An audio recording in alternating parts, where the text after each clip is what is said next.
Hi all, என் ஹஸ்பண்டோட 30 days weight loss சேலஞ்சில் இன்றைக்கி டே 7. இன்றைக்கி என்னெல்லாம் சாப்பிட்டாங்கன்னு பார்த்துடலாமா? அதுக்கு முன்னாடி நேற்று வந்து டே 6. ஸோ அதை வந்து நான் வீடியோ எடுக்கலை.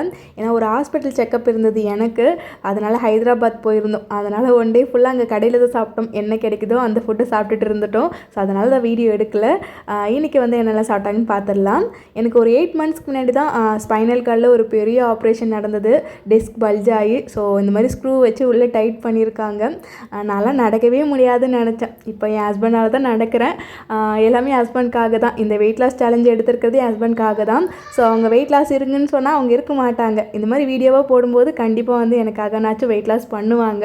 ஸோ அதனால தான் இந்த வெயிட் லாஸ் ஜேர்னியை நான் வந்து ஸ்டார்ட் பண்ணது. ஸோ அவங்களுக்கு வெயிட் லாஸ் நான் கண்டிப்பாக பண்ணியே ஆகணும். ஸோ அவங்களுக்காக இந்த ஒரு ஹெல்ப் நான் பண்ணி ஆகணும். அதுக்காக தான் இந்த வெயிட் லாஸ் சேலஞ்சை நான் ஸ்டார்ட் பண்ணியிருக்கிறது.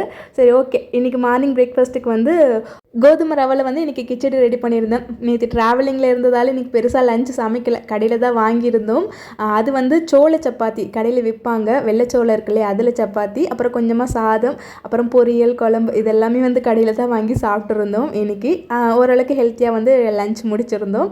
அதுக்கப்புறம் நைட் டின்னருக்கு ரெஸ்ட்டெல்லாம் எடுத்து முடிச்சாச்சு. ஸோ நைட் டின்னர் வந்து வீட்டில் தான் ரெடி பண்ணியிருந்தேன். அருண் வந்து மட்டன் வாங்கிட்டு வந்திருந்தாங்க. அதில் வந்து சிம்பிளாக கிரேவி ரெடி பண்ணியிருந்தேன். ரொம்ப கம்மியான ஆயில் யூஸ் பண்ணி தான். ஸோ அதுக்கப்புறம் சிக்கன் ஃப்ரை வந்து ரெடி பண்ணியிருந்தேன். ஆயில் வந்து டிப் பண்ணி பொரிக்காமல் தவா ஃப்ரை மாதிரி ரெடி பண்ணியிருந்தேன்.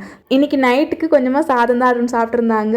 மட்டன் குழம்பு, அப்புறம் பாயில்டு எக், ஒரு ஃப்ரைடு சிக்கன், அப்புறம் வந்து குக்கும்பர். ஸோ இதுதான் சாப்பிட்டு இன்றைக்கி டின்னர் முடிச்சாச்சு.